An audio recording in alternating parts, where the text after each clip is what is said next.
Selamat pagi bagi kita semua warga jemaat GKPA dan simpatisan dimanapun saudara berada. Kita jumpa kembali pada hari ke-263 2023. Sebelum kita memulai karya kita, marilah kita mohon hikmat dan bimbingan Tuhan, kita berdoa. Damai sejahtera Allah yang melampaui segala akal, itulah kiranya yang memelihara hati dan pikiranmu dalam Kristus Yesus Tuhan kita. Amin. Firman Tuhan yang akan kita renungkan pada hari ini tertulis dalam kitab Mazmur pasal 112 ayat 5. Demikian tertulis. Bahagialah orang yang menaruh belas kasihan dan memberi pinjaman, yang melakukan urusannya dengan adil. It goes well for the one who generously lends money and conduct his business honestly. Amen. Yang berbahagia adalah mereka yang mendengar serta memelihara kebenaran firman-Nya. Amin. Tema renungan kita hari ini adalah kualitas dan karakter orang bahagia. Kualitas dan karakter orang bahagia. Nas hari ini memberikan pengertian tentang kualitas dan karakter yang dimiliki oleh seseorang yang dianggap berbahagia. Jika kita mendalami teks, maka kita akan menemukan beberapa makna dari kualitas dan karakter orang bahagia itu. Yang pertama, orang bahagia itu memiliki kebahagiaan. Betul lah, masa orang bahagia tidak memiliki kebahagiaan? Itu paradoks, bukan? Kalau dia sudah orang bahagia, haruslah memiliki kebahagiaan itu sendiri. Ayat ini mengawali dengan menyatakan bahwa orang yang memiliki karakter yang berbahagia pastilah mengalami kebahagiaan itu sendiri. Itu yang pertama. Orang bahagia itu memiliki kebahagiaan. Ini menggambarkan bahwa kebahagiaan sejati dalam pandangan ini tidak hanya berfokus pada pencapaian materi, pencapaian gelar, pencapaian kekayaan, jabatan, tetapi kepada karakter dan tindakan seseorang. Seseorang mengalami kebahagiaan karena ia menaruh belas kasihan dan memberi pinjaman dengan adil kepada orang lain. Itu yang penting dari nats ini yang pertama. Yang kedua yang kita pelajari dari ciri orang yang berkarakter bahagia itu ialah orang bahagia itu menaruh belas kasihan. Saya ulangi, orang bahagia itu menaruh belas kasihan. Pernyataan ini menyoroti pentingnya belas kasihan dalam kehidupan seseorang. Jadi orang yang disebut bahagia dalam pandangan pemazmur adalah orang yang memiliki hati yang penuh belas kasih. Dan peduli terhadap kebutuhan orang lain.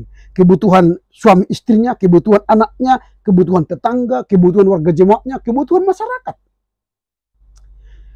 Ini mencerminkan bahwa mereka cenderung membantu orang lain dan membutuhkan yang membutuhkan perhatian itu ditolong. Inilah orang yang kedua, karakter yang kedua dari orang yang bahagia itu, yaitu menaruh belas kasihan.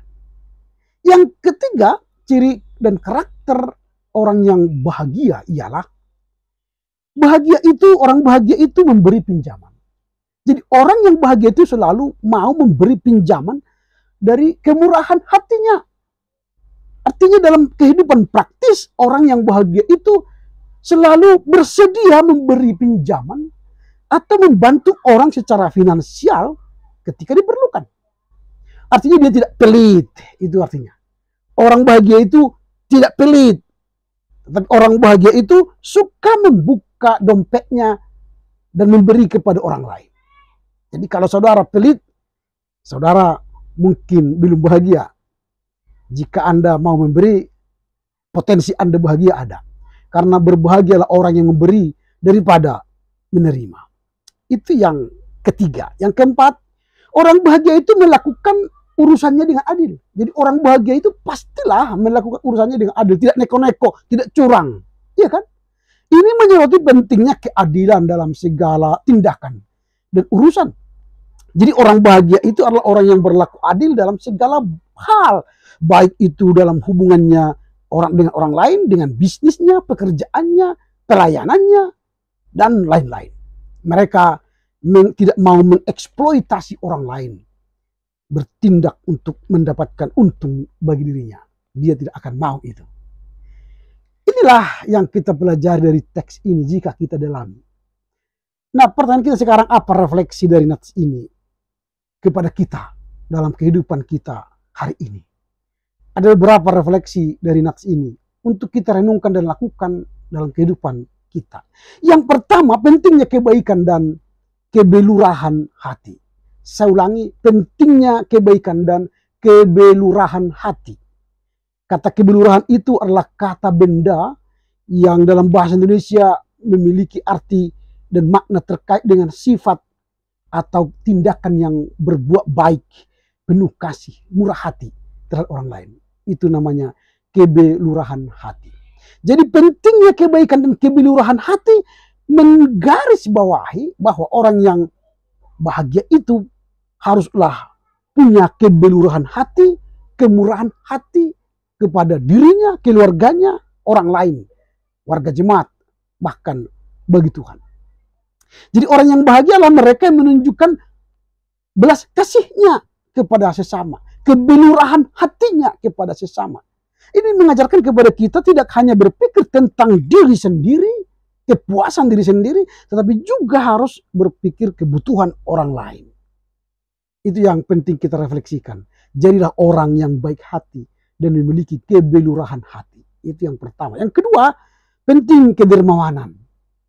Jadi perlu kita refleksikan diri kita. Saya udah dermawan apa tidak? Mungkin kita berpikir kalau saya punya uang 1 triliun baru saya akan menderma. Itu salah. Jangan tunggu dompetmu tebal, rekeningmu besar supaya engkau berderma. Bukan. Orang kaya ialah orang yang mau menderma dari apa yang ada dalam dirinya. Mungkin tidak banyak tapi dia memberi. Itulah kedermawanan. Pernyataan ini mencatat pentingnya memberikan bantuan dan dukungan kepada orang yang membutuhkan. Memberi pinjaman dan membantu secara finansial adalah cara membantu orang lain dalam situasi yang sulit. Ini sikap orang bahagia. Itu yang kedua, penting kedermawanan. Lalu yang ketiga, pentingnya keadilan. Orang yang berbahagia itu perlu memiliki keadilan. Menekankan pentingnya perilaku adil dalam segala hal. Jangan curang. Jangan egois, jangan mengambil yang bukan milik kita, jangan korupsi maksudnya. Artinya keadilan adalah prinsip moral yang sangat dihargai dalam banyak tradisi agama dan etika. Yang terakhir, jadilah teladan dan inspirasi bagi orang lain. Jadi orang bahagia itu menjadi inspirasi dan teladan bagi orang lain. Orang yang hidup dengan dia merasa sesuatu dalam dirinya bertumbuh, ada terberkati dalam dirinya. Inilah beberapa poin penting yang kita lihat dari nats hari ini. Apa itu? Yang pertama, penting kebaikan dan kebelurahan hati. Karena dengan hati yang murah hati, menolong orang lain, itulah orang yang bahagia. Yang kedua, pentingnya kedermawanan. Jangan tunggu dompetmu banyak dan kekayaanmu melimpah supaya dermawan. Jangan. Tapi apa yang ada padamu berilah. Karena derma itu adalah apa yang kita mau beri bagi orang lain. Yang ketiga, pentingnya keadilan. Jangan curang. Hiduplah dengan lurus, adil, baik bagi orang, bagi diri kita sendiri. Dan yang terakhir, jadilah teladan dan inspirasi bagi banyak orang. Karena itu, marilah kita merenungkan dan merefleksikan nats hari ini, membantu kita menjadi individu yang lebih baik, lebih berkontribusi pada kesejahteraan orang dan masyarakat di sekitar kita. Amin. Kita berdoa. Terpujilah Engkau Bapa karena firman-Mu hari ini mengajar kami untuk bermurah hati, memiliki kebelurahan hati, memiliki kepedulian. Penting keadilan kami lakukan, tidak curang.